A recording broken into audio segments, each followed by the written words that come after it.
और जो अच्छे लेवल के सीए होते हैं वो फी भी उतना ही चार्ज करते हैं साइन मारने की, एक बस बस बैलेंस वो चेक करने के लिए, वेरीफाई करने के लिए कि ये सही भी है या और गलत भारत में जैसे आईएएस एक रिस्पेक्टेबल पोस्ट है, हाँ। वैसे एक टैक्स ऑफिसर होना भी बहुत रिस्पेक्टेबल पोस्ट है। अच्छा, टैक्स तो बेसिक है, समझ में आ रही है। ये एडवांस टैक्स क्या होता है और क्यों होता है? देखो, हमने डिस्कस किया था शॉर्ट टर्म कैपिटल गेन्स के बारे में। हाँ। तो शॉर्ट टर्म कैपिटल गेन्स में जैसे हमने पहले जिक्र किया था कि एक साल के अंडर अगर आपने डिलीवरी करके रखी है और उसका बेनिफिट आप एक साल के अंदर ले रहे हो, तो आपका जो भी इनकम होगा या प्रॉफिट होगा वो एसटीसीजी मतलब शॉर्ट टर्म कैपिटल गेन्स में क्लासिफाई हो जाएगा। अभी यहाँ पे आप शॉर्ट टर्म कैपिटल गेन्स को एक साल के अंदर कितने भी टाइम पीरियड में मार सकते हो बेसिकली, मतलब 5 दिन हो, 2 दिन हो, 1 महीना हो, 6 महीने हो या 8-9, आपके ऊपर डिपेंड होता है वो।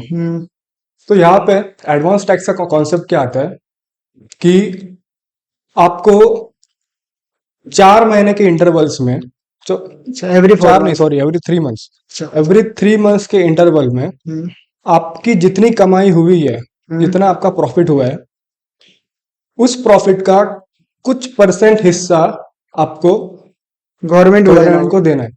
ओ, इसको बोलते हैं एडवांस टैक्स।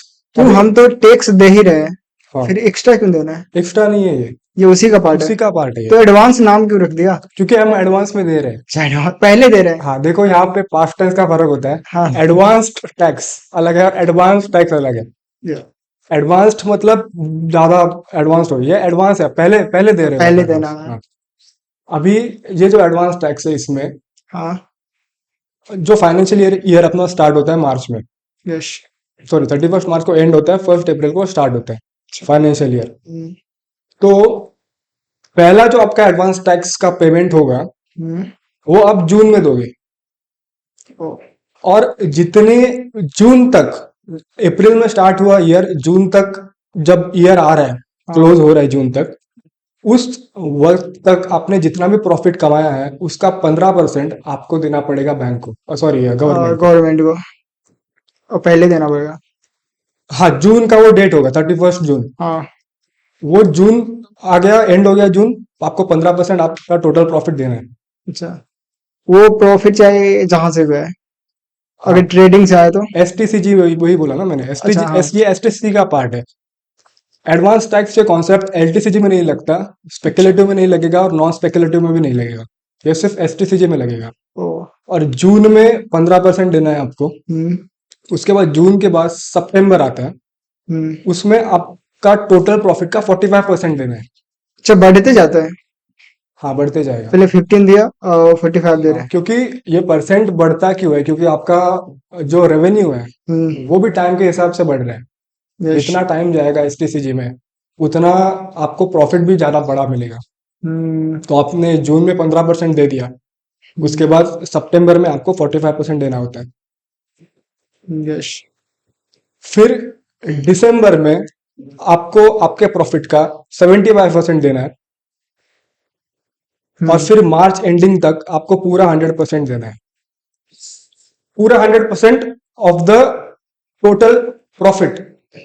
जितना टैक्स स्लैब है उसका अमाउंट है। अभी यहाँ पे लोग कंफ्यूज क्या क्या होते हैं कि ये जो 15%, 45%, 75% और 100% है, ये आपके प्रॉफिट का नहीं है, ये आपके प्रॉफिट के ऊपर जो टैक्स स्लैब में आपका प्रॉफिट आ रहा है।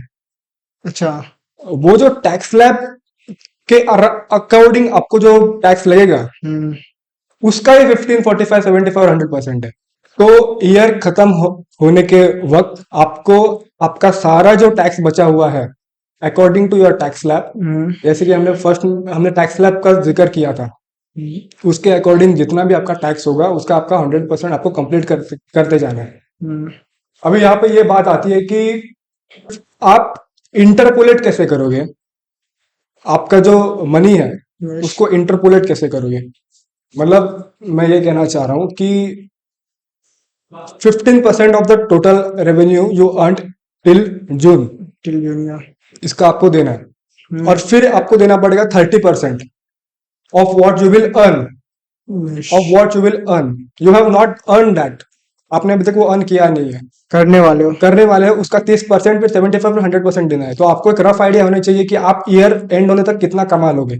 यस। इसको बोलते हैं इंटरपोलेशन, ओ इसको बोलते हैं इंटरपोलेशन। ओके। और इंटरपोलेशन से बचने का मैंने एक तरीका इससे पहले बताया कि आपका जितना भी रेवेन्यू हुआ है हाँ उस महीने तक, उस महीने का 15, 45, 75 या 100 अकॉर्डिंग टू डेट आपको पे करना है।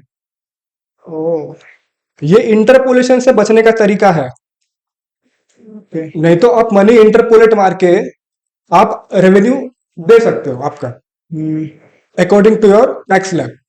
अभी यहाँ पे कुछ लोग ऐसे भी बोलते हैं कि अगर हमने रॉन्ग इंटरपोलेशन कर लिया, मान लो आपको लग रहा है कि आपका मनी बढ़ते जाएगा, but due to some reasons bank का या आपने जिस कंपनी में इन्वेस्ट किया है उसका लॉस हो गया, आपका मनी डिक्रीज नीचे डिक्लाइन में है, तो फिर आपने जो प्रॉफिट इंटरपोलेट किया था उसके अकॉर्डिंग तो आप भर रहे थे पैसे, बट अभी आपको पता नहीं due to some reason loss हो गया, तो आपने एडिशनल टैक्स पे कर दिया गवर्नमेंट। तो अभी ये जो एडिशनल पैसा गवर्नमेंट को दिया गया है आपके द्वारा, वो पैसे फिर से भरने के लिए, फिर से लाने के लिए, रिफंड मारने के लिए भी गवर्नमेंट के पास पॉलिसी है। अच्छा, मतलब गवर्नमेंट ये इंश्योर करेगी कि आपका जितना टैक्स स्लैब के अकॉर्डिंग आपको जितना टैक्स स्लैब बैठ रहा है उसके अकॉर्डिंग ही आप टैक्स भरे। वो भी पहले भरे। हाँ, वो भी पहले भरे और उतना ही भरे। आपने एक पैसा भी उस टैक्स से ज्यादा भर दिया तो गवर्नमेंट ये इंश्योर करती है कि आपको वो रिफंड मिले। सही है फिर। हाँ, सही है। बट ये जो रिफंड पॉलिसी और वो सब है उसके लिए फॉर्म्स भरने पड़ते हैं। हाँ। और इससे बचने के लिए लोग टैक्स लॉस हार्वेस्टिंग कर लेते हैं। हार्वेस्टिंग मतलब? टैक्स लॉस हार्वेस्टिंग, हार्वेस्टिंग मतलब ये तो एग्रीकल्चरल टर्म है, आपने देखा होगा। तो हम क्रॉप्स की हार्वेस्टिंग करते हैं, वैसी टैक्स लॉस हार्वेस्टिंग होती है। यहाँ पे क्या होता है कि एट द ईयर एंड आपने जितना भी पैसा कमाया है, आप जितना भी आपका रियलाइज्ड प्रॉफिट है, देखो जो भी आपका रेवेन्यू आएगा वो दो कैटेगरी में डिवाइड होगा, एक तो रियलाइज्ड इनकम और अनरियलाइज्ड इनकम। रियलाइज्ड मतलब आपने जो आपका डिलीवरी है उसको आपने एंड करके आपका प्रॉफिट और लॉस आपने बुक कर लिया है, उसको हम कैटेगराइज करेंगे रियलाइज्ड रेवेन्यू में। और अनरियलाइज्ड रेवेन्यू वो है जिसका आपने बुक नहीं किया है अभी तक, प्रॉफिट या लॉस। तो मान लो आप अनरियलाइज रेवेन्यू में आपका लॉस चल रहा है और वो लॉस आप कैरी फॉरवर्ड कर रहे हो अगले साल में, बल्कि according to the financial year आपको वो जो टैक्स स्लैब्स है वो एक साल के अकॉर्डिंग में होते हैं आपके।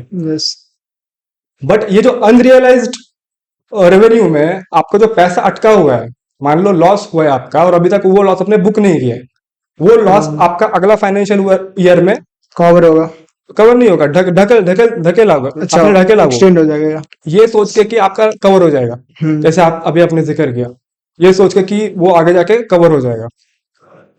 बट ये टोटली प्रोबेबिलिटी वाली सिचुएशन है। अगले साल वो रिकवर होगा ना होगा, होगा भी तो कब होगा और किस टाइम पे आप उसको रिकवर करोगे, आप एट मोस्ट आपका जो लॉस हुआ है वो आपका कवर हो पाएगा कि नहीं, ये बहुत सारे क्वेश्चंस होते हैं। तो ये बहुत रिस्की होता है कि आपका जो अनरियलाइज्ड रेवेन्यू है वो अगले साल में ढकेलना। तो यहाँ पे टैक्स लॉस हार्वेस्टिंग में लोग क्या करते हैं कि एट द ईयर एंड आपके जितने भी रेवेन्यूज है, भले वो रियलाइज्ड हो या अनरियलाइज्ड हो, ऐसे कहा जाता है कि ये दोनों कैटेगरी के रेवेन्यू आप बुक कर लो, पहले से ही बुक कर लो। ईयर एंड हो रहा है तब मैंने आप फर्स्ट जब मैं बोल रहा था इसका एडवांस टैक्स का, मैंने फाइनेंशियल ईयर एंड तक आपको 100% of the tax you are enrol to pay आपको देना है। उस वक्त लोग ये करते कि अनरियलाइज्ड जो मनी है वो अगले साल पे ढकेल देते हैं, ये सोच के कि अपना लॉस कवर हो जाएगा। बट ये एक डिजास्टर है। इसका बेनिफिट नहीं है कुछ।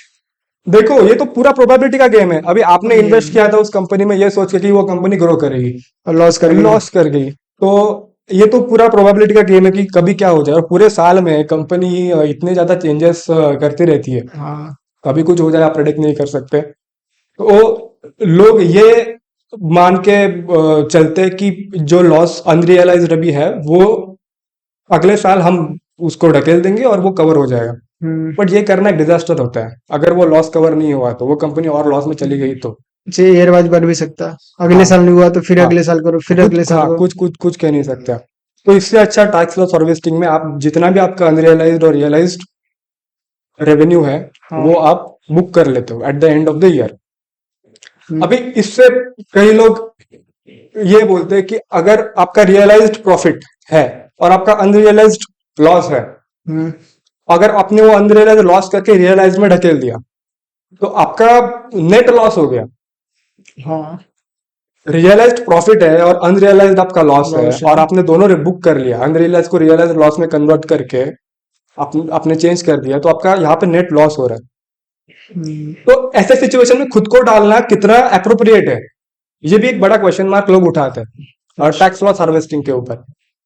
बट यहाँ पे एक बात अपने को याद रखनी चाहिए कि जब आप अनरियलाइज्ड लॉस में आप जब वो रियलाइज करवाते हो, भले ही आप इस पोजीशन में नेट लॉस पे हो, हम्म। बट वो अगर आप ऐसा नहीं करते और वो लॉस अगर आप अगले साल कैरी फॉरवर्ड करते हम्म। तो वो लॉस बड़ा होता, वो फर्स्ट पार्ट। दूसरा पार्ट ये कि अभी वो अनरियलाइज्ड लॉस आप बुक करने से क्या हुआ है, उसके ऊपर जो आपको इंटरेस्ट मिलेगा आगे जाके वो आपने बुक कर लिया। हाँ, पहले से ही। यस। जितना भी लॉस हुआ है उसके ऊपर, या आप दूसरा मनी किसी और इन्वेस्टमेंट्स में डाल के आप जो फिक्स डिपॉजिट से इंटरेस्ट लोगे हम्म। उससे ये लॉस कवर हो सकता है, और इससे आप टैक्स देने में भी बचोगे। अगर नेट प्रॉफिट होता तो आपको टैक्स देना पड़ता। हाँ। अगर आप ढकेलते, आप अगर ये ढकलते लॉस अगले साल तक, तो आपको नेट प्रॉफिट के हिसाब से आपको टैक्स देना पड़ता है अकॉर्डिंग टू टैक्स स्लैब, क्योंकि आपका रेवेन्यू बढ़ता। हम्म। बट यहाँ पे लॉस हुआ है, आप टैक्स आप नहीं भरोगे, हम्म। तो दोनों सिचुएशन न्यूट्रलाइज हो गई। अच्छा। दोनों सिचुएशन जो है वो न्यूट्रलाइज हो गई टैक्स लॉस हार्वेस्टिंग से। हाँ। हाँ। आपने टैक्स आगे ढकेला, आपका सॉरी लॉस आपने आगे ढकेला, हम्म। बट आपने टैक्स पे किया क्योंकि आपका प्रॉफिट है। ये पहला सिनारियो हो गया। और हम्म। दूसरा सिनारियो क्या हो गया, आपने लॉस बुक किया बट आपने टैक्स भरा नहीं। तो दोनों सिनारियो में आपने अपनी पोजीशन न्यूट्रलाइज कर दी। तो ये अगर कोई इन्वेस्टर ऐसे मतलब ये स्ट्रेटजी होती है बड़े बड़े इन्वेस्टर्स की, जैसे कि वैरन बफेट हो गया और बहुत सारे इंडिया में इन्वेस्टर्स हो गए, वो बड़े बड़े इन्वेस्टर्स ये स्ट्रैटेजी अप्लाई करके अपने रेवेन्यू को मैक्सिमम एम्पलीफिकेशन देते हैं, मैक्सिमम आपका रेवेन्यू का जो आउटकम ज्यादा प्रॉफिट होना है या चाहिए। आउटकम ज्यादा पाते हैं। ये काफी कॉम्प्लेक्स चीज है, ये रूल बनाता कौन है पॉलिसी वगैरह? Finance minister? गवर्नमेंट का तो पॉलिसी सिंपल है, इसकी तो सिंपल है। बट जो इंडियन माइंड चलता है ना जो इंडियंस अपने इतने मतलब हाँ। पैसा बचाने के लिए कुछ भी कर लेंगे। यहाँ पे एक ये भी क्वेश्चन आता है कि अगर गवर्नमेंट के साथ गेम खेलना है, हमें टैक्स से बचना है। हाँ, तो कुछ भी गेम खेलेंगे, वही गेम का हिस्सा टैक्स लॉस हाँ, हार्वेस्टिंग है। तो कुछ पता है, कुछ ऐसा गेम बताओ जो गवर्नमेंट को पता भी न चले। गवर्नमेंट को पता ना चले। लोग बड़े बड़े लोग करते हैं ना, मतलब वो कैसे करते हैं, उसकी माइंडसेट क्या होती है? माइंडसेट तो होती है टैक्स बचाना, बट हाँ, कैसे करते, कैसे साथ कौन देता है? सीए वगैरह रखते हैं क्या? नहीं सीए तो कैसे, वो तो अगर सीए को वैसे करते हुए पकड़ा गया वो, हाँ, तो उसका तो नौकरी चली जाएगी। प्राइवेट सीए रहेगा हाँ, ना? प्राइवेट से होता है वो ठीक है, बट एट द एंड आप क्या कर रहे हो, प्राइवेट से सीए अगर स्कैम कर रहा है तो हाँ। आप अपने ही देश का नुकसान कर रहे हो। हाँ, वो तो थोड़ा हाँ, चलता है। तो प्राइवेट सीए और वो सीए का इतना बात नहीं आती, बात ये आती है कि जो आपका टैक्स लोग, अमीर लोग बचाते कैसे हाँ, अपना टैक्स। बचाते कैसे? तो देखो, पहले तो जो टैक्स ऑफिसर्स होते हैं, आपकी कभी भी अगर आपके घर पे ऊपर रेड मार दी जाएगी हम्म। तो टैक्स ऑफिसर्स ये चेक करेंगे कि आपकी ऑटोमोबाइल या मटेरियलिस्टिक प्रॉपर्टी कितनी है। अच्छा। फॉर एग्जाम्पल, आपने अगर जैसे इस साल नई कार ली होगी, कार, बंगला, घर, ये बंगला सब कुछ होता भी है। लिया होगा आपने, तो वो ऑटोमोबाइल या मटेरियलिस्टिक प्रॉपर्टी आई, ये लेने के पैसे आए कहाँ से, ये पहला tax officer community scrutiny question mark अच्छा, यूज पहले करता है। तो मटेरियल देखते हैं। हाँ, और दूसरी चीज? हाँ, तो इसके लिए ये जो लोग होते हैं वो पहला ऑप्शन ये आता है कि वो प्रॉपर्टी ऐसी लो ही मत। हाँ। और दूसरी चीज ये होती है, अगर आप प्रॉपर्टी लोगे भी तो भी उसको ये कह के जस्टिफाई करो कि ये मेरे बिजनेस के अकॉर्डेंस में जा रहा है। फॉर एग्जाम्पल, अगर आपने गाड़ी ली तो वो गाड़ी अगर आपकी कंपनी आपको खुद दे रही है आपका ट्रैवल ईज करने के लिए, तो आप ITR स्क्रूटनी को ये रीजन दे सकते हो कि ये गाड़ी आप गवर्नमेंट ने दी है और गवर्नमेंट ने कंपनी के अकॉर्डेंस में ये सब हो रहा है। हाँ, तो बच सकता है क्या? हाँ, इससे लोग बचते हैं, इससे लोग बचते हैं। इसलिए आपने देखा होगा, मतलब मैं किसी को ऐसा पर्सनल ये नहीं कर रहा, पर्सोनिफाई नहीं कर रहा, बट सलमान खान जो है अभी भी वन रूम किचन में रहते हैं। यस। तो इसका मतलब अब मैं उनके कैरेक्टर पे या किसी को नहीं। जाता नहीं हूँ, हाँ। बट अभी क्या शायद down to earth humble person हो, बट एक लोगों की स्ट्रैटेजी रह भी रहती है टैक्स से बचने के लिए। ये भी एक स्ट्रैटेजी रहती है। जैसे आपने देखा होगा मोस्टली मुकेश अंबानी और वो सब खुद के ऊपर इतना उड़ाते नहीं है। इवन मार्क जकरबर्ग के पास भी वो इतना लग्जरियस गाड़ी का शौक रखते नहीं है। यस। संदीप महेश्वरी और वो सब इतने बड़े ये लोग हाँ, अंदर से अमीर है, बाहर से दिखाते नहीं है, नॉर्मल रहते हैं बट अंदर से अमीर है। क्योंकि उनको पता है बाहर से दिखाओगे तो टैक्स ऑफिसर सेड मार देंगे जाके उनको टैक्स लग जाएगा। तो बाहर से वो चाह के भी नहीं दिखा सकते। हाँ। इसका मतलब ये नहीं कह रहा कि कोई पर्सन हम्बल है या नहीं, वो कैरेक्टर टू कैरेक्टर डिपेंड करता है। बट मोस्टली अमीर लोगों की ये स्ट्रैटेजी होती है कि अपना इनकम कैसे डिस्गाइज करना, और उसमें से ही ये कॉन्सेप्ट है टैक्स लॉस हार्वेस्टिंग। यस। इसमें और इन्वेस्टिंग तो है ही, आप पैसा निकालो ही मत। जैसे वॉरेन बफेट करते हैं, आप पैसा निकालो ही मत, आप सिर्फ वो इन्वेस्टमेंट पे डाल दो, अनरियलाइज्ड कैटेगरी में आप डाल दो आपका पैसा, वो पैसा ग्रो होता जाएगा। बस आपका वो वर्चुअल मनी है, वो आप निकालोगे नहीं तो उसको उसके ऊपर आपको टैक्स बैठेगा नहीं। अच्छा, अगर स्टॉक से पैसे नहीं निकालते तो टैक्स नहीं भरना पड़ता? नहीं बैठता। मान लो अभी हम 100 करोड़ इन्वेस्ट कर दिया, आपका उधर तो कितना वो 100 करोड़ गया, मतलब उस पर टैक्स नहीं देना टैक्स नहीं होगा। लगेगा क्योंकि आपने वो निकाला ही नहीं, आप यूज ही नहीं कर रहे हो। अच्छा तरीका है फिर टैक्स बचाने वही का। बच बोल रहा हूँ, इन्वेस्ट करके छोड़ वैरन दो। बफेट तो यही करते हैं ना। अच्छा। वैरन बफेट यही करते हैं। अभी मान लो कल वैरन बफेट का देहांत भी हो गया, हाँ। तो भी गवर्नमेंट का ऐसा रूल है कि उनकी जो नेक्स्ट जनरेशन जो उनका प्रॉपर्टी लेगी, तो जितना भी उनका प्रॉपर्टी है उस पे कम टैक्स बैठेगा। हाँ। ये गवर्नमेंट का एक रूल है रूल है यार। कि जो पर्सन इन्वेस्ट कर रहा है उसका अगर देहांत हो गया तो वो प्रॉपर्टी इनहेरिटेंट पे शिफ्ट होगी, और उस प्रॉपर्टी पे जितना भी टैक्स लगने वाला था वो टैक्स रिड्यूस होगा।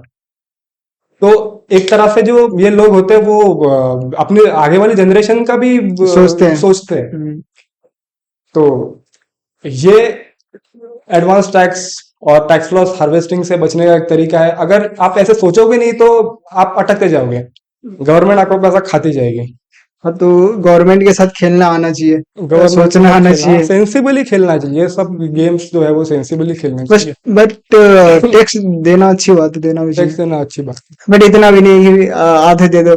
हाँ, खुद का कई अभी वो कैरेक्टर टू कैरेक्टर डिपेंड है कि कई लोग अपना सोचते हैं, कई गवर्नमेंट का जैसे सोचते हैं। रतन टाटा, रतन टाटा डोनेट कर देते हैं वो, मुकेश अंबानी उतना नहीं करते, करते भी तो बताते नहीं।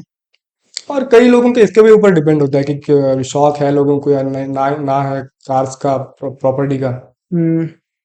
और जो टैक्स होता है वो भरने के लिए जो फॉर्म्स यूज किए जाते हैं, TRS form, ITR forms. LTR form, ITR forms basically 7 forms होते हैं, 7 मतलब ITR 1, 7 कैटेगरी का। ITR 1, ITR 2, ITR 3, 4, 5, 6 and 7। In ITR 7 form में से अभी के लिए इंपॉर्टेंट फॉर्म्स है ITR 2 एंड 3। क्या है वो? देखो कैसे होता है कि जैसे जो अपना इनकम होता है वो डिवाइडेड होता है बिजनेस इनकम में, नॉन बिजनेस इनकम में, मतलब स्पेकुलेटिव, नॉन स्पेकुलेटिव और नॉर्मल अपने capital gains.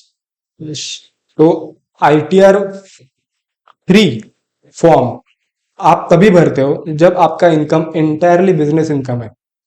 Okay. Business income in the sense speculative और नॉन स्पेकुलेटिव है, बस तभी ही आप ITR 3 फॉर्म भर सकते हो। ITR 2 फॉर्म तब भरते हैं जब आपके पास कैपिटल गेन्स हो, तब ITR 2 भरा जाता है। प्लस आपके पास एक एडिशनल सैलरी हो, आप जॉब करते हो, जॉब भी करते हो और इधर ये भी करते हो। हाँ हाँ, जॉब करते हो और प्लस आपके पास कैपिटल गेन्स आप ले रहे हो, तो आपको ITR 2 फॉर्म भरना है। ITR 3 फॉर्म जब भरा जाता है तब जब आपके पास बिजनेस इनकम हो, स्पेकुलेटिव और नॉन स्पेकुलेटिव। तब ये ITR 3 फॉर्म भरा जाता है। अभी ITR 3 फॉर्म भरने के लिए भी बहुत लोगों को दिक्कत ये आती है कि अपना जो इनकम है वो क्लासिफाई कैसे करे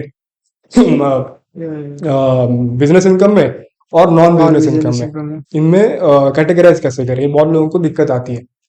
अभी शॉर्ट टर्म कैपिटल गेन्स में इंट्राडे का जो लॉस है, इससे बचने के लिए लोग STCG खेलते हैं, जिसको आम भाषा में स्विंग ट्रेडिंग भी कहा जाता है, जो बहुत लोगों ने अब तक किया होगा।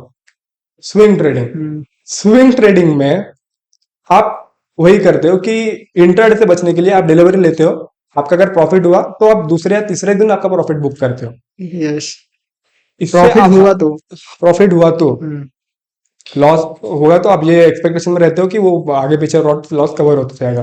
और अगर आपका जितना एक्सपेक्टेड है उतना प्रॉफिट हो गया तो आप आपका मनी निकालोगे, इसको STCG कहते हैं, नॉर्मल भाषा में स्विंग ट्रेडिंग है ये। अभी STCG तो बहुत फ्रिक्वेंट भी हो सकता है। मान लो स्विंग ट्रेडिंग आप एक दिन के अंदर भी कर सकते हो। आपने डिलीवरी ली, मान लो 950 को स्टॉक मार्केट शुरू हो गया, 920 को आपने डिलीवरी ले ली और 3 के आसपास उसी दिन 320 के आसपास सेल कर दो। हाँ कर दिया। बट इस दफा आपने इंट्राडे नहीं खिलाई है, आपने डिलीवरी खेली है। तो बहुत लोगों को ये क्वेश्चन मार्क आता है कि इससे जो इनकम जनरेट हो रहा है वो आप बिजनेस इनकम में कैटेगराइज करोगे या नॉन बिजनेस इनकम में कैटेगराइज करोगे। क्योंकि यहाँ पे सिचुएशन और गड़बड़ क्यों हो जाती है सिचुएशन में, क्योंकि इंट्राडे में आपका STT नहीं लगता। अच्छा, सिक्योरिटी ट्रांजैक्शन टैक्स इंट्राडे में नहीं लगता, बल्कि जो बाकी के गेन्स है, बाकी के जो कैपिटल गेन्स है उसमें STT लग रहा है। तो ये जो है कि आज बाय करना और मान लो कल सेल करना, या आज सेल करके कल बाय करना, इसको ही बोलते हैं BTST या ATST। ओ, पूछने वाला था अभी मैं। हाँ, BTST मतलब इसका फुल फॉर्म होता है buy today sell tomorrow. Buy today sell tomorrow. और ATST का फुल फॉर्म होता है एक्वायर टुडे सेल टुमारो। मतलब बात सेम ही है, बाय बोलो या एक्वायर बोलो उसको। BTST और ATST short term capital gains का और बाइफर्फिकेशन है ये। तो यहाँ पे लोग बोलते हैं कि जो मैं BTST से कमाऊंगा उसका वो मैं कैटेगराइज कैसे करूंगा, कैपिटल गेन्स में या ये बिजनेस इनकम में। क्योंकि इंट्राडे में तो STT नहीं लग रहा है और कैपिटल गेन्स में STT लग रहा है। तो अब ये कैटेगराइज कैसे करना है, तो यहाँ पे दो स्कूल ऑफ थॉट्स आते हैं कि अगर हम STT पे कर रहे हैं इसका मतलब हम इसको कैपिटल गेन्स में डालेंगे, और अगर आप STT सिक्योरिटी ट्रांजैक्शन टैक्स अगर आप नहीं पे कर रहे हो तो लोग कहते हैं कि हम इसको इंट्राडे में डालेंगे।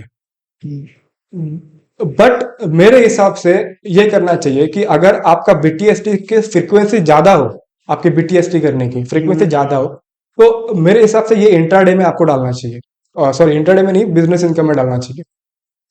क्योंकि आपने फ्रीक्वेंसी बढ़ा दी है, आपके ऊपर वो STT बैठ रहा है बट आपने फ्रीक्वेंसी भी बढ़ा दी है। फ्रीक्वेंसी बढ़ा देने के कारण क्या होता है कि आपका लॉस होने के चांसेस ज्यादा होते हैं।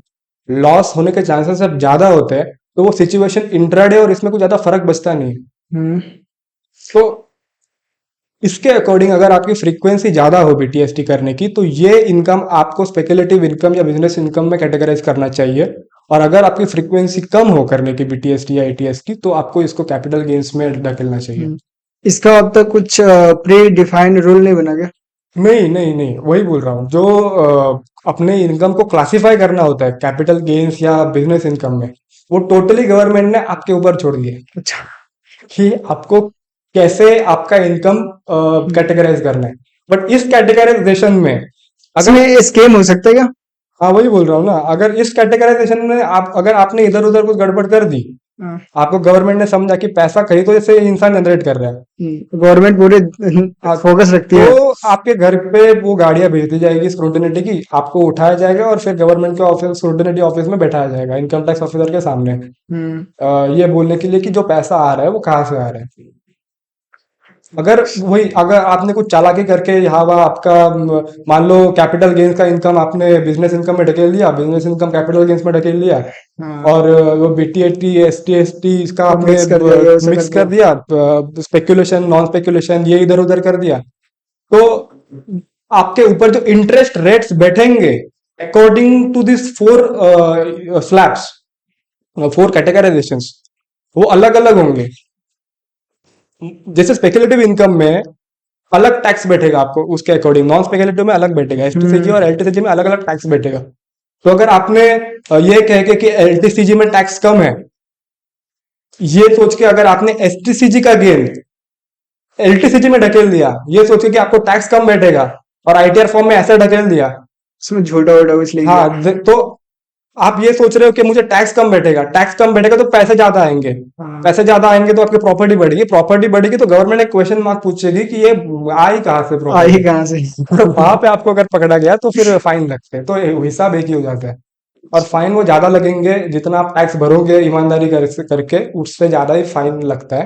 ताकि और आगे से गलती ना हाँ, करो। और इसलिए ही अपने हमारे देश में जो इंस्टीट्यूशन है, institution of chartered accounts of India, हाँ। आईसीएआई, मैं ये कहना चाहता हूँ कि आईसीएआई, ये जो चार्टर्ड अकाउंट्स प्रोड्यूस कर रही है, इनकी प्रोमिनेंसी बहुत ज्यादा चाहिए देश में, उनका जो लेवल है वो ज्यादा खूब बहुत ज्यादा चाहिए।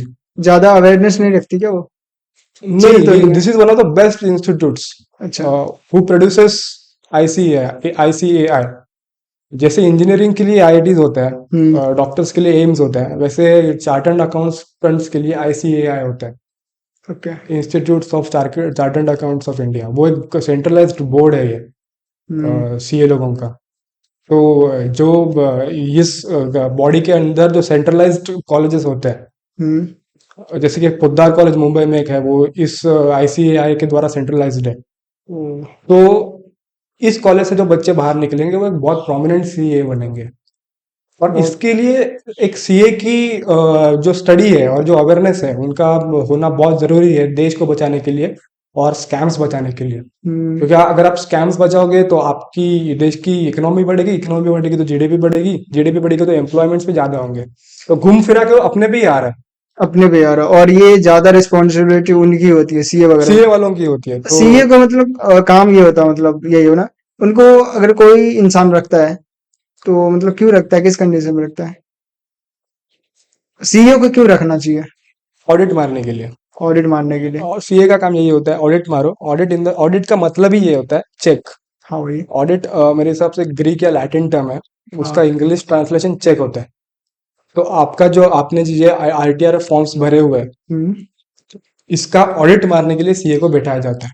और अगर आप ये सोच रहे होंगे तो प्राइवेट सीए को बिठा के कुछ पैसे देके स्कैम करो, तो वो अपनी ही इकोनॉमी के लिए बुरा है। अपनी ही देश के हाँ, लिए। देश के लिए ऐसे लोग बुरा है। होते थे ना, देशद्रोही टाइप हाँ, तो के। ऐसे बहुत लोग कम करते हैं। मुझे हाँ। मुझे लगता नहीं कि कोई ऐसा प्राइवेट सीए को बिठा के, और हायर सीए करके के पास इतना नॉलेज होता है कि उसको पता है कि अगर मैं कुछ स्कैम कर दूंगा तो एक तो मेरे पे मैं जिम्मेदारी उसकी उठाऊंगा, ऊपर से देश का भी मैं नुकसान कर रहा हूँ। तो तो मुझे ईमान लगता नहीं कि कोई सीए इतना केयरलेसली फॉर्म्स ऑडिट करेगा। तो हॉनेस्ट हो तब ना भाई। आईएएस वगैरह से स्कैम कर लेता है, सीए तो सीए है।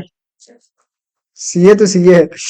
हाँ, वो है, बट मुझे लगता है इतना मतलब बहुत पढ़ना पड़ता है सीए के लिए भी। तो सीए इतने कैपेबल होने चाहिए कि वो ऑडिट ठीक से करे। हाँ। अभी ये जो ऑडिट का कॉन्सेप्ट है, अच्छा, टर्नओवर कैसे कैलकुलेट करते हैं? टर्नओवर, देखो, टर्नओवर का मैं एक सिंपल डेफिनेशन देता हूँ। अभी मोर कॉम्प्लेक्स डेफिनेशंस में एक आएंगे हम लोग, बट सिंपल डेफिनेशन एक आम आम आदमी को समझना होगा। तो टर्नओवर का डेफिनेशन यही है, आपका टोटल बाइंग वैल्यू प्लस आपका टोटल सेलिंग वैल्यू, ये आपका टर्नओवर हो गया। अच्छा। फॉर एग्जाम्पल, मैंने मैं आज धंधा कर रहा हूँ और मैंने एक चीज 10 रुपए में खरीदी, और ऐसे 100 चीजें मैंने खरीदी, 100 इंटू 10 1000 रुपए हो गया। और ये चीज मैं पर प्रोडक्ट 12 रुपए में मार्केट में बेच रहा हूँ। ऐसे मैंने 100 चीजें बेच दी, तो 1200 रुपए मैंने सेल कर सेल दिए, कर दी। प्रॉफिट मार दिया 200 का। 200। यहाँ पे टर्नओवर मेरा कैलकुलेट कैसा होगा कि टोटल बाइंग वैल्यू मेरी थी 1000 रुपए और टोटल सेलिंग वैल्यू मेरी थी 1200। 1200 रुपए। तो दोनों को ऐड अप कर दोगे तो आपका टर्नओवर निकलेगा, जो टर्नओवर होता है 2200 अभी इस केस के लिए। तो ये एक सिंपल लैंग्वेज में टर्नओवर है। और नेटवर्थ कैसे कैलकुलेट करते हैं? नेटवर्थ मतलब आपका, ये तो इसमें जा रहा है, प्रॉफिट लॉस में जा रहा है या एसेट लायबिलिटी मैनेजमेंट में जाता है। नेटवर्थ आपका यही होता है कि असेट्स में से आप लायबिलिटीज हटा दोगे तो आपका नेटवर्थ आएगा। असिस्ट मतलब एसेट्स liability मतलब एसेट्स एसेट्स मतलब व्हाट यू ओन, आप क्या ओन कर रहे हो, आपके पास क्या है, आपके पास जो है वो आपको आगे जाके कैसे और पैसे जनरेट करके दे सकता है। वो कैश के अलावा भी, कैश के अलावा भी, जैसे हाँ, कार जैसे हो गया। कैश भी एक एसेट हो गया। कैश में अगर आप बैंक में कैश रखोगे तो वो भी एक एसेट के वो भी एक अंदर आ गया। एसेट हो गया, क्योंकि पैसा आपको एक कंफर्ट लाइफ जनरेट करके दे रहा है। हाँ। प्लस बाकी की जो आप इन्वेस्टमेंट्स हो गए वो आपके एसेट्स हो गए, कुछ प्रॉपर्टी होगी वो आपके एसेट्स हो गया, ऑटोमोबाइल हो गया उसका आपको एसेट्स हो गया। तो नेटवर्थ किसी भी इंसान की यही होती है कि assets minus what liabilities you have. Liability मतलब लायबिलिटीज मतलब व्हाट यू ओ, ओन और ओ सिर्फ एन और ई का फर्क है यहाँ पे। एसेट्स मतलब मैं ये कहूंगा what you own, simple definition में। हाँ। और लायबिलिटी मतलब what you owe, O W E. Liability मतलब ये कि आपको क्या, किसी को क्या देना है। जितने भी आपके पास कुछ भी मटेरियलिस्टिक प्रॉपर्टी होगी या कैश होगा, आपको कितना देना है लोगों को, इसको बोलते हैं लायबिलिटीज। और नेटवर्थ का मीनिंग यही होता है कि आपने अगर एसेट्स से लायबिलिटीज आप हटा दोगे तो आपकी कितनी नेटवर्थ है, ये आपका बोला जाता है कि आपकी कितनी वैल्यू है, फाइनेंशियल वैल्यू कितनी है। और ये जो नेटवर्थ होती है वो अपडेट होती जाती है, time to time. Time to time update होती जाती है ये। अभी आपने मुझसे कहा था कि सीए का रोल क्या होता है। यस। देखो, सीए का रोल होता है ऑडिट मारना। और मैं अगर एक धंधे वाला इंसान हूं तो मुझे ये समझना चाहिए कि कब सीए के पास जाना है और कब नहीं जाना है। सिंपल लैंग्वेज में, कब ऑडिट मारना है या कब ऑडिट नहीं मारना है। यस। इससे मतलब मुझे अपना टर्नओवर कैलकुलेट करते अगर आ रहा होगा तो मैं टर्नओवर कैलकुलेट करूंगा। तो यहाँ पे कैसा होता है, टर्नओवर आपका टोटल टर्नओवर अगर 5 करोड़ से ज्यादा हो, early wise, year wise 5 crore से 5 करोड़ से ज्यादा हो तो आपको ऑडिट मारना पड़ेगा। ऑडिट होता है क्या? चेक, वही अच्छा, बोलता चेक हूँ, मारना ऑडिट है। मतलब चेक, वही बोलता हूँ। मतलब सीए चेक करता है हाँ, कि आपने जो फॉर्म भरा है वो वो सही है कि सही नहीं। है, सही भी है या हाँ, गलत है? और वो सीए अपने फायदे के लिए कर रहा है, वो सॉरी मेरे फायदे के लिए कर रहा मेरे है वो, फायदे के लिए, ताकि क्योंकि मैं ना फंसूं। हाँ, और वो भी ना फंसे और देश का भी सही से इकोनॉमिक ग्रोथ हो।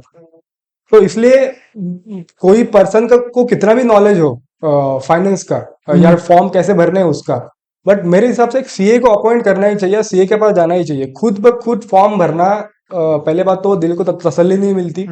और इतना सीए को ज्यादा एक ब्रॉडर पर्सपेक्टिव होता है कि वो आईटीआर फॉर्म्स कैसे भरने हैं और कौन सा रेवेन्यू आपको कौन से कैटेगरी में डालना है। तो टर्नओवर आपका अगर 5 करोड़ से ज्यादा होगा तो आपको ऑडिट कराना पड़ेगा, कराना ही पड़ेगा। कराना ही पड़ेगा। दूसरी केस आती है, अगर आपका रेवेन्यू जो है वो 2 करोड़ से नीचे होगा या आपका जो टोटल प्रॉफिट है, आपका रेवेन्यू 2 करोड़ से नीचे होगा, पहली कैटेगरी। और दूसरी कैटेगरी, जो आपका प्रॉफिट है 6% ऑफ टोटल टर्नओवर से कम होगा। और तीसरी कैटेगरी, अगर आपका रेवेन्यू बेसिक एक्सेम्पशन लिमिट या टैक्स स्लैब के अंदर होगा तो आपको ऑडिट नहीं करवाना है। ये ये तीन, ऑडिट करवाने या ना करवाने का कुछ बेनिफिट होता है? ऑब्वियसली ऑडिट मतलब चेकिंग। चेकिंग, तो चेकिंग तो उससे मेरा क्या फायदा होता है? गवर्नमेंट का फायदा है ना। मेरा यही मतलब मेरा तो फायदा नहीं, मैं अगर ऑडिट नहीं करवाता हूँ तो मेरा, मैं तो चीटिंग भी कर सकता हूँ, स्कैम भी कर सकता हूँ, तो मेरा ही फायदा है। ऐसा नहीं, फायदा आप करके आप देश का नुकसान नहीं कर रहे हो ना। और वैसे भी आप देखो, आईटीआर फॉर्म्स तो जो आईटीआर ऑफिसर्स होते हैं हाँ। वो तो एनालाइज करते हैं कि ये पर्सन का इनकम कहाँ से आ रहा है, कहाँ से नहीं आ रहा है वो। तो अगर उनको यहाँ वहाँ दिख गया, देखो उनको भी एक आइडिया होती है कि अब आप पकड़ लो शॉर्ट टर्म कैपिटल से, अच्छा सवाल है ये। देखो शॉर्ट टर्म कैपिटल गेन्स में उनको भी फेयर आइडिया होती है कि शॉर्ट टर्म कैपिटल गेन्स में एक इंसान का रेवेन्यू मैक्स टू मैक्स कितना जा सकता है। अच्छा। तो अगर आपने एलटीसीजी को एसटीसीजी में क्लासिफाई कर दिया या बिजनेस इनकम को एसटीसीजी में क्लासिफाई कर दिया तो वो सामने वाला ऑफिसर समझ जाता है कि ये इतना इनकम तो एसटीसीजी से आ ही नहीं सकता। नहीं जा सकता, क्योंकि निफ्टी 50 इतना ग्रो नहीं किया है। ये कैसे कर लिया? हाँ, निफ्टी 50 ने ही इतना ग्रो नहीं किया है पिछले एक साल में। उसका अगर 22% ग्रोथ होगा, हाँ, तो ये बंदा अब ये मार के एसटीसीजी मार के वो 22% से आगे कैसे कर रहा है? तो मतलब दिख जाता है कि स्कैम है, दिख चीटिंग जाता है कर रहा है। स्कैम है। उनको एक फेयर आइडिया होती है कि एलटीसीजी में कितना परसेंट ग्रो करेगा, एसटीसीजी में कितना ग्रो करेगा, स्पेकुलेटिव में कितना ग्रो करेगा, नॉन स्पेकुलेटिव में कितना ग्रो करेगा। ये उनको आइडिया होती है। और उनको आइडिया क्यों होती है? क्योंकि वो गवर्नमेंट में जो जीडीपी हो रही है और इकोनॉमिक सर्कुलेशन हो रहा है, इन्फ्लेशन हैंडल करने के लिए जो रेपो रेट्स और रिवर रेपो रेट्स का कैलकुलेशन हो रहा है फाइनेंस मिनिस्टर से, ये सारों चीजों का अपडेट टैक्स ऑफिसर्स को होता है। तो भारत में जैसे आईएएस एक रिस्पेक्टेबल पोस्ट है, हाँ, वैसे एक टैक्स ऑफिसर होना अभी बहुत रिस्पेक्टेबल पोस्ट है। और बहुत रिस्क भी है, रिस्पॉन्सिबिलिटी भी है, रिस्पॉन्सिबिलिटी वेरी हॉनेस्ट रहना पड़ता है। ऑनेस्ट रहना और बहुत ही रिस्पेक्टेबल पोस्ट है। मतलब टैक्स ऑफिसर्स जैसे आईएएस की तरह ही गाड़ी भेजी जाती है, उनके आगे पीछे 2-3 गाड़ियां होती है। Mostly of the Indian government services उनको फ्री होते हैं टैक्स हम्म, ऑफिसर्स को। तो टैक्स ऑफिसर्स ये इंश्योर करते हैं कि आपने आपका आईटीआर फॉर्म सही भरा हो, और वो एक सीए के थ्रू जाना मैंडेटरी हो तो अच्छा हो जाता है। हाँ, जैसे एकदम सिंपल लैंग्वेज में जो एक क्वेश्चन पेपर होता है, 10वीं का क्वेश्चन पेपर, अब आप देख लो, आपने वो बोर्ड का क्वेश्चन पेपर लिख दिया तो पहले एक टीचर उसको चेक करता है, उसके बाद वो जाके और एक टीचर चेक करता है, ये इंश्योर करने के लिए कि जो पहले जिसने चेक किया है उसने ज्यादा मार्क्स तो नहीं दे दिए इसको। अगर ज्यादा दे दिए तो वो ऊपर वाला कट कर देगा। हाँ, तो वैसी कुछ एनालॉजी यहाँ पे होती है। पहले सीए को अपॉइंट करना पड़ता है और फिर सीए के अपॉइंट होने बाद ये टैक्स ऑफिसर उसको स्क्रूटिनाइज करते हैं कि भाई सही से। और जो अच्छे लेवल के सीए होते हैं वो फी भी उतना ही चार्ज करते हैं साइन मारने की, एक बस बस बैलेंस शीट पे। वो चेक करने के लिए, वेरीफाई करने के लिए कि ये हाँ। सही भी है या और गलत है। कैसे होता है कि देखो, क्लासिफिकेशन करना एक इनकम्स में, बिजनेस या नॉन बिजनेस इनकम्स में क्लासिफाई करना, जनरली अगर फाइनेंशियली उस धंधे वाले को नॉलेज हो तो वो खुद कर लेता है। इस टाइम पे सीए का बस ये रोल होता है कि भाई हाँ देखना ये सही है, सही है, सही है। वो तो अगर उसने सही किया होगा तो 15-20 मिनट में निपट जाता है वो। और वो सिर्फ एक साइन मारने का लाखों में चार्ज करता है। कितना करता होगा? तो मुझे इतना फेयर आइडिया नहीं है, to be very very honest. But depending on the various levels of CS, various charges वो डिपेंड करते हैं, लेते हैं। एक साइन मारने के, सिर्फ बैलेंस शीट देखी साइन मार लिया, प्रॉफिट लॉस स्टेटमेंट देख लिया साइन मार लिया, ट्रेडिंग बुक बैंक बुक देख लिया साइन मार लिया। हम्म, तो सीए एक बहुत ही बड़ा अच्छा प्रोफेशन है। और जो पैसे भी काफी ज्यादा भाई, वही बोल रहा हूँ ना, सीए से कुछ काम स्टूडेंट से ज्यादा सीए ही। को इतना काम ज्यादा नहीं है। अगर वो जो खुद फॉर्म भरने वाला है वो खुद उतना एफिशिएंट होगा, उसको उतना नॉलेज होगा कि मैं अपना टैक्स कैसे बचा सकता हूँ, तो वो जुडिशियसली अपना फॉर्म भरेगा। वो खुद ही नहीं चाहेगा कि मैं एक एडिशनल टैक्स दे दूं, या कहीं से टैक्स बचाने की वो कोशिश करेगा और अपना फॉर्म खुद से सही से भरेगा वो। और जब वो एक अच्छे सीए के पास जाता है तो सीए ने इतने फॉर्म्स वो गो थ्रू किया होता है, एक एक्सपीरियंस सीए, कि उसको समझ जाता है कि वो इंसान ने क्या भरा है, और वो 15-20 मिनट में वो सब निपटा के एक साइन मारने के पैसे ले लेता है वो। तो सीए एक बहुत बड़ा बहुत अच्छा जॉब है इंडिया में। और सीए के भी ऐसे प्रोसीजर्स है कि पहले असिस्टेंट सीए होता है, फिर जाके सीए होता है, फिर सीनियर सीए होता है। तो वैसे एक्सपीरियंस की लेवल बढ़ती जाती है, जितना आप आगे जाओगे उतना आपको सैलरी ज़्यादा मिलती है। एक साइन की बस, तो उनकी साइन की बहुत वैल्यू होती है। तो ये हो गया सीए का पार्ट। टर्नओवर के पार्ट पे आए हम लोग। तो पहला जिक्र किया मैंने, अगर 5 करोड़ से ज्यादा आपका रेवेन्यू है तो आपको सीए की जरूरत पड़ेगी। सीए की जरूरत और पड़ेगी जब आपका आपका profit 6% of the total turnover से कम हो। उसमें क्यों पड़ती है? हाँ वही बताता हूँ ना, वही बताता हूँ मैं। प्रॉफिट जो है वो 6% ऑफ टोटल टर्नओवर से कम हो। दूसरी बात, आपका जो रेवेन्यू है वो 2 करोड़ से कम हो, बट आप पे जो टैक्स स्लैब, आपका जो रेवेन्यू आ रहा है उसके अकॉर्डिंग जो आप टैक्स भर रहे हो वो अगर ज्यादा दिख गया तो ऑडिट की जरूरत यहाँ पे होती है। ओ मतलब एक बेसिक टैक्स स्लैब वही होता है, 0 रुपए से लेके 2.5 लाख रुपए तक। मैंने ये टैक्स स्लैब हमने जैसे पहले डिस्कस किया था। तो उसके बाहर चला गया आपका रेवेन्यू, ये रेवेन्यू होगा 6% ऑफ टोटल टर्नओवर से कम, अच्छा क्योंकि टर्नओवर ही इतना ज्यादा है।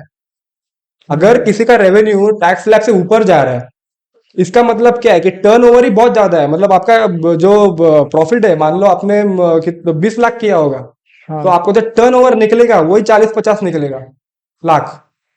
ज्यादा ऑब्वियसली भी निकल सकता है, कि करोड़ में भी निकल सकता है। इसलिए तो प्रॉफिट जो है वो 6% ऑफ टोटल टर्नओवर से कम है यहाँ पे। हम्म उसके बावजूद भी आपका इनकम ज्यादा हो सकता है, और अगर इनकम ज्यादा हो तो आपको उसके अकॉर्डिंग टैक्स भरना पड़ेगा। यश तो यहाँ पे ऑडिट की जरूरत पड़ती है। ऑडिट की जरूरत कहाँ नहीं पड़ेगी? जब आपका इनकम 2 करोड़ से कम होगा, हम्म आपका जो प्रॉफिट है वो total turnover 6% of total total turnover से कम होगा, हम्म प्लस आप एक बेसिक टैक्स स्लैब में आ रहे होंगे। आपका अगर इनकम 2.5 से नीचे होगा तो यश यहाँ पे ऑडिट नहीं लगता। फिर कोई जरूरत नहीं है सीए रखने की। हाँ, एक बेसिक सिंपल टर्म्स में मैं ये कहना चाहूंगा कि अगर आपका लॉस ज्यादा होने के बावजूद भी आप इतने पैसे कमा रहे हो, उन पैसों पे अगर एक बेसिक एक्सेम्पशन लिमिट से ज्यादा टैक्स बैठ रहा है, तो आपको TA sorry CA CA CA रखना चाहिए। लगेगा। सीए लगेगा, ओके क्योंकि लॉस तो हो रहा है, लॉस तो बड़ा हो रहा है, हम्म बट प्रॉफिट भी उतना ही ज्यादा आप कमा रहे हो। तो ये ऑडिट मारने के लिए आपको सीए लगेगा।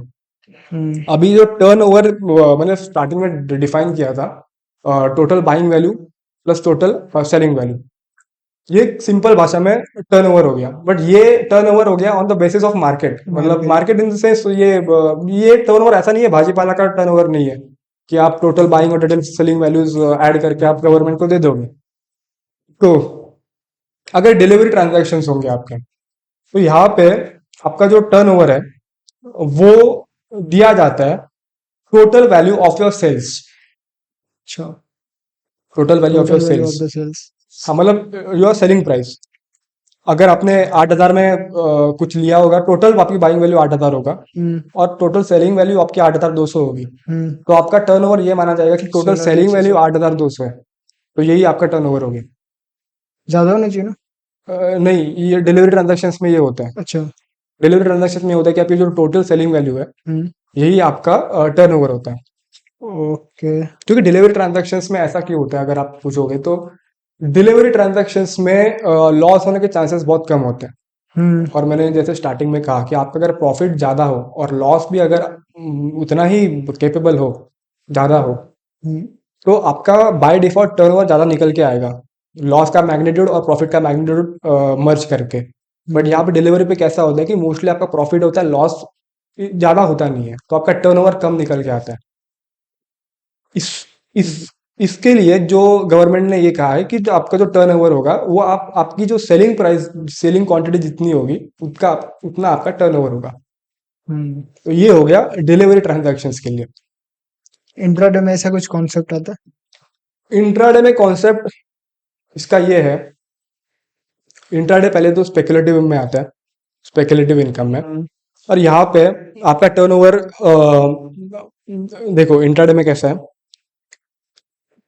मैंने 100 रुपए का एक शेयर है, हम्म ऐसे मैंने 10 शेयर ले लिए, 1,000 रुपए की मेरी बाइंग वैल्यू है। यश उसके बाद मैंने वो शेयर्स की प्राइस 200 हो गई, और इस बार मैंने वो क्वांटिटी शेयर सेल कर दिए।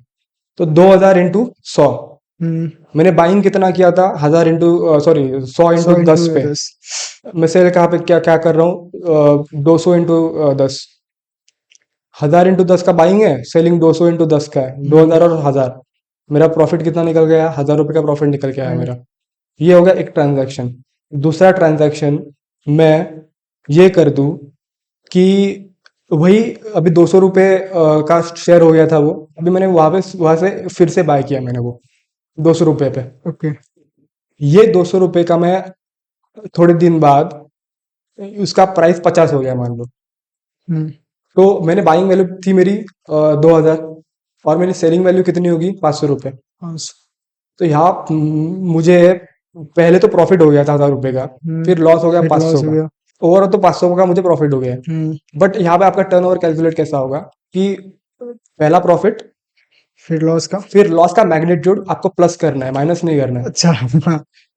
तो इस केस में 1000 रुपए पहले कमाए मैंने, हम्म, बाद में 50 कमाए, लॉस कर लॉस हो दिया। गया हाँ। 500 का। तो 1000 प्लस 500, और ऐसे मैंने 2 ट्रेड्स के एग्जांपल दिए। अगर ऐसे 10 ट्रेड्स होंगे, वैसे 10 का प्रॉफिट लॉस का मैग्नीट्यूड आपको एग्रीगेट करना पड़ेगा, प्लस करना पड़ेगा। सॉरी, एग्रीगेट रॉन्ग टर्म है, प्लस करना पड़ेगा। हम्म, ये होता है स्पेक्युलेटिव इनकम का टर्नओवर। सिंपल लैंग्वेज में, the absolute sum of the magnitude of profit and loss. दोनों का। हाँ, दोनों का sum, the absolute sum of the magnitude of profit and loss. हम्म, और वो ट्रेड्स कितने भी हो एक साल में, ओके। वो होता है आपका स्पेकुलेटिव इनकम का टर्नओवर। हम्म, जैसे डिलीवरी का सिंपल है कि टोटल सेलिंग वैल्यू आपका टर्नओवर है, डिलीवरी का सिंपल चीज है। स्पेकुलेटिव का ये है आपका absolute sum profit and loss का। अभी नॉन स्पेकुलेटिव की जब बात आती है, नॉन स्पेकुलेटिव में एफएनओ आता है, फ्यूचर्स ऑप्शंस आते हैं नॉन स्पेकुलेटिव इनकम में। नॉन स्पेकुलेटिव इनकम में भी वही क्राइटेरिया है, absolute sum of the magnitude of profit and loss, plus आपको जो आपने प्रीमियम अर्न किया है वो आपको ऐड करना पड़ेगा टर्नओवर में। प्रीमियम का मतलब वही है कि टोटल सेल वैल्यू आपकी। इस केस में जैसे हमने जो मैंने पहले एग्जांपल दिया था, 1000 रुपए का पहले प्रॉफिट हो गया, बाद में 500 का लॉस हो गया। आपने वो 1000 प्लस 500 जोड़ दिया, प्रॉफिट हम्म, प्लस लॉस जोड़ के 1500 आपका टर्नओवर निकल के आया। अगर ये एफ एन ओ में होता तो आपका टोटल सेलिंग वैल्यू कितनी थी यहाँ पे, 50 इंटू 10, ये आपकी सेलिंग वैल्यू थी। 50 शेयर्स 10 रुपए पे 10 लिए। रुपए की। हाँ, ये at the end selling value थी, but this was the selling value at the end of the second transaction. First transaction के एंड में जो सेलिंग वैल्यू थी, दूसरे ट्रांजैक्शन के एंड में जो सेलिंग वैल्यू होगी, और जितने भी ट्रांजैक्शन होंगे उतने उसके एंड पे जो सेलिंग वैल्यू होगी, वो सारों को कलेक्टिवली ऐड करके जो वैल्यू निकल रही है उसको आप प्रीमियम बोलते हैं। ओ। तो आपका जो नॉन स्पेकुलेटिव इनकम में एफ एन ओ में है, इसमें आपको absolute sum of your profit and loss तो लेना ही है, irrespective of how many trades you take. Plus आपको उसमें प्रीमियम भी ऐड करना है। प्रीमियम का कैलकुलेट करने का ये तरीका है। तो प्रीमियम प्लस आपका absolute sum of magnitude of profit and loss, ये दोनों ऐड करके आपका टर्नओवर एफएनओ में सबसे ज्यादा निकल के आता है। ओ। तो अगर आप एफएनओ मारोगे, आप सब मार रहे हो, पकड़ लो, आप स्पेकुलेटिव मार रहे हो, सब मार, नॉन स्पेकुलेटिव मार रहे हो, डिलीवरी मार रहे हो, तो ये जो टोटल टर्नओवर जो आपका होगा, वो टर्नओवर हर एक कैटेगरी का अलग तरीके से इवेल्युएट होगा। करेक्ट। तो सबसे ज्यादा कंट्रीब्यूशन टर्नओवर का जो है वो नॉन स्पेकुलेटिव से आएगा। इसलिए कहा जाता है कि अगर आप एफएनओ ज्यादा मार रहे हो, अगर आप एफएनओ ज्यादा कर रहे हो, तो आपका टर्नओवर ज्यादा निकलने की कोशिश आ सकता है, और ज्यादा टर्नओवर आएगा तो 6% ऑफ द टर्नओवर ये हमेशा प्रॉफिट से कम ही आएगा। हाँ। बट आपका प्रॉफिट जो है वो बेसिक एक्सेप्शन लिमिट से ज्यादा आ सकता है, और यहां पे ऑडिट की जरूरत पड़ती है। टैक्स भी ज्यादा लगेगा। हाँ, टैक्स ज्यादा लगेगा, इसके इधर ऑडिट की जरूरत आती है अगर कोई बंदा ज्यादा एफएनओ मार रहा हो तो। अभी ये टैक्स से बचने का तरीका क्या है, ये इस पे बहुत लोग दिमाग क्या लगाते हैं, उसको एक टर्म आता है हेजिंग करके। Hedging, HEDGING, hedging. हेजिंग में क्या होता है, देखो आपका ये जो जैसे मैंने बताया, एफएनओ का मेजर कंट्रीब्यूशन, टर्नओवर का मेजर कंट्रीब्यूशन जो है वो टर्नओवर एफएनओ से आता है, टर्नओवर का मेजर कंट्रीब्यूशन। तो इसको आपको कम, आपने अगर कम कर दिया तो आपका टर्नओवर कम हो जाएगा। यस। तो आप ऑडिट से बच सकोगे, यहाँ पे आपका नेट प्रॉफिट ज्यादा आ सकता है। तो अभी ये लॉस को काउंटर करने के लिए लोग हेज करते हैं, हेजिंग, उसको हेजिंग बोलते हैं। यहाँ पे क्या होता है, देखो सिंपल, जो एफएनओ कर रहे हैं उनको पता होगा कि एफएनओ में 3 कॉन्ट्रैक्ट्स होते हैं। मान लो आज चल रहा है क्या चल रहा है, आज अप्रैल चल रहा है। मान लो 3 टाइप से कॉन्ट्रैक्ट होते हैं एफएनओ में। बताओ जरा। पहले तो near month contract, near month contract हो गया, बाद में मिड मंथ कॉन्ट्रैक्ट 6 मंथ का। नहीं, 6 मंथ ही नहीं है। देखो मैं बोलता हूँ, अप्रैल के बाद जो नियर मंथ कॉन्ट्रैक्ट होता है वो होता है मे का आएगा, the next month of what you are dealing the contract with. तो नियर मंथ हो गया। नियर मंथ कॉन्ट्रैक्ट में जो नियरेस्ट मंथ है उसका कॉन्ट्रैक्ट लिया जाता है। और नियरेस्ट मंथ कौन सा आएगा? जो तुरंत इस महीने के बाद का मंथ। तो एग्जाम्पल के तौर पर अभी अप्रैल चल रहा है, तो फ्यूचर्स एंड ऑप्शंस में नियरेस्ट मंथ कॉन्ट्रैक्ट जो आएगा वो होगा मे का। उसके बाद दूसरा कैटेगरी होता है मिड मंथ कॉन्ट्रैक्ट, उसका अगला महीना जून होगा। और फिर होता है फार मंथ कॉन्ट्रैक्ट। फार मंथ कॉन्ट्रैक्ट मतलब उसके आगे का महीना, मतलब अप्रैल कंसिडर करोगे तो मई जून और जुलाई, तो जुलाई का महीना सीक्वेंस में। सीक्वेंस में। बाद ये और हाँ, और वो डिपेंड करता है कि आप कॉन्ट्रैक्ट किस महीने में ले रहे हो। मतलब अभी तो अप्रैल चल रहा है इसलिए मैंने बता दिया कि मई जून जुलाई। अगर आप जुलाई में लेते तो अकॉर्डिंग टू दैट चलता है। तो ये 3 कैटेगरी ऑफ कॉन्ट्रैक्ट्स होते हैं एफएनओ में, नियर मिड एंड फार। तो हेजिंग में लोग क्या करते हैं टर्नओवर रिड्यूस करने के लिए, मिड मंथ में अगर आपको लग रहा है कि वो स्टॉक बढ़ेगा, तो पहले बात तो एफएनओ में लॉट्स होते हैं। लॉट्स क्या होता है? लॉट्स मतलब जैसे एक नॉर्मल आप डिलीवरी ट्रेड करोगे, वहां पे तो आप एक शेयर ले सकते हो। मान लो 100 रुपए का एक शेयर है, और वो आप जितनी मर्जी आप ले सकते हो वो शेयर्स, एक हो 100 हो या 1000 हो, मिनिमम एक ले सकते हो। मिनिमम ले सकते हो। बट फ्यूचर्स एंड ऑप्शंस में जो मिनिमम शेयर्स आप लोगे वो प्री डिफाइंड होता प्री है। डिफाइंड होता है, और वो हर शेयर के लिए डिफरेंट होता है। हाँ। मान लो आपका निफ्टी 100 का कुछ शेयर है, तो वो उसका एक आई गेस डिफाइंड वैल्यू होती है लॉट की 25, अच्छा। और वो खुद उसकी प्राइस ही है 8000। तो आपको पे करने पड़ेंगे 8000 इंटू 25। 25। 25 का वो लॉट है। लॉट मतलब वही कि एक लॉट में कितने मिनिमम अमाउंट ऑफ शेयर्स आप ले सकते हो। तो अभी आप देखो फ्यूचर्स एंड ऑप्शंस में जितने शेयर्स होते हैं, जितने भी शेयर्स फ्यूचर एंड ऑप्शंस में पहली बात तो ये कि फ्यूचर एंड ऑप्शंस में हर एक कंपनी का शेयर अवेलेबल नहीं करती कंपनी, पहली बात तो। और जिन कंपनी का शेयर अवेलेबल होता है फ्यूचर्स एंड ऑप्शंस में, वो कंपनी का शेयर प्राइस यूजुअली हाई होता है। तो मान लो अगर आपने निफ्टी 100 की बात करो, आप अगर करोगे, वो निफ्टी 100 का खुद शेयर प्राइस ही 8000 रुपए का है वो।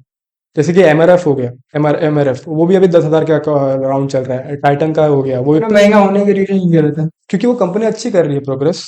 तो इतनी महंगी रहेगी अच्छी कर रही है तो? हाँ, अभी एमआरएफ का शेयर प्राइस उतना हर कोई नहीं ले सकता ना। हर कोई नहीं ले सकता। तो वही बोल रहा हूँ ना, जो अमीर लोग होंगे वो एफएनओ मार देते हैं। उसका टर्नओवर टर्नओवर भी ज्यादा होता है, और वो टर्नओवर कम करने के लिए मैं अभी हेजिंग बता रहा हूँ। तो मान लो ये आपका निफ्टी 100 का ये है पुट है, वो आप 8000 का एक पुट है, 25 का लॉट है। 8000 इंटू 25, जितना भी 4 लाख निकल के आएगा, आपको वो 4 लाख नियर मंथ कॉन्ट्रैक्ट पे आपने वो बाय वैल्यू ले ली, ये सोच के कि वो आगे बढ़ेगा, ज्यादा प्राइस होगी उसकी। अभी आप मान के देखो, आप किसी भी मार्केट में 4 लाख इन्वेस्ट कर रहे हो, और उस शेयर की प्राइस आज 8000 है, वो एक महीने बाद 8100 भी होगी ना, तो आपको बहुत पैसा मिलेगा, बहुत ज्यादा प्रॉफिट।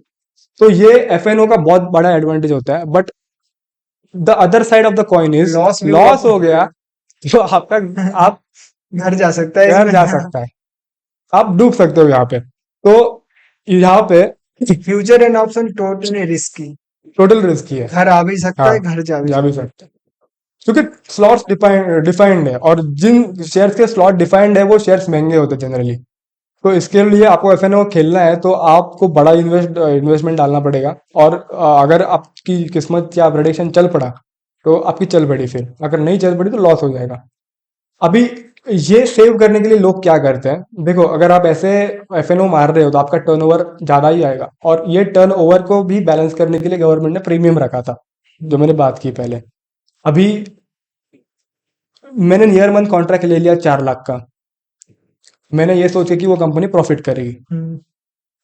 मान लो किसी प्रोडिक्शन से वो कंपनी लॉस करती है, मान लो, मैं यहाँ पे क्या करूंगा, स्टार्टिंग में मैंने नियर मंथ कॉन्ट्रैक्ट 4 लाख का लिया था, मैं एक फार मंथ कॉन्ट्रैक्ट भी लूंगा, सॉरी मिड मंथ कॉन्ट्रैक्ट की बात करते हैं, मिड मंथ कॉन्ट्रैक्ट लूंगा। मिड मंथ कॉन्ट्रैक्ट भी उतने ही पैसे डाल के मैं ले लूंगा, वो मिड मंथ कॉन्ट्रैक्ट भी 4 लाख इन्वेस्ट करके। हम्म, अभी यहाँ पे क्या हो रहा है, देखो आप समझो, पहले महीने में वो ज्यादा गया, सॉरी कम गया, कम आप गया। सोच रहे थे ज्यादा जाएगा, करेक्ट, आपका प्रेडिक्शन क्या था कि वो आप ज्यादा ऊपर जाएगा, बट वो तभी कम गया है अभी, कम गया तो इधर से कुछ लॉस आया। लॉस आया। But at the same time आपने क्या किया है, मिड मंथ कॉन्ट्रैक्ट लेके रखा है, मिड मंथ कॉन्ट्रैक्ट में तो अपोजिट चला गया ना, समझ रहे हो क्या मैं क्या बोल रहा हूँ? मिड मंथ कॉन्ट्रैक्ट में आपने क्या किया था, वो स्टॉक को आपने सेल किया था हाँ 4 लाख पे, अपोजिट गिर गया। और नियर मंथ में आपने क्या किया था, बाय किया था, और आपकी टेंडेंसी क्या थी कि वो स्टॉक बढ़ेगा और मैं eight the end of the first month आप मैं कॉन्ट्रैक्ट कैंसिल कर लूंगा, बट उसके अकॉर्डिंग वो गया नहीं, तो फर्स्ट मंथ में आपको लॉस हो गया, बट आपको सेकेंड मंथ में प्रॉफिट हो रहा है। तो एडवांटेज है दोनों लेने का, अब डूबोगे नहीं।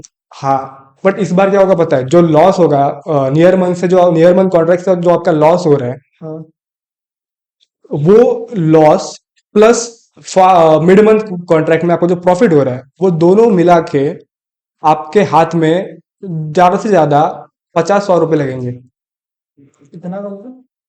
देखो, मैं जनरली वो वेरी करता है कितने पैसे मिलेंगे, बट आप जो एक्सपेक्ट एक्सपेक्ट कर रहे थे कि आपको जितना प्रॉफिट या कितना जितना रेवेन्यू मिलेगा, उसके कंपैरिजन में आपको एट द एंड जितना पैसा मिलेगा वो बहुत कम होगा।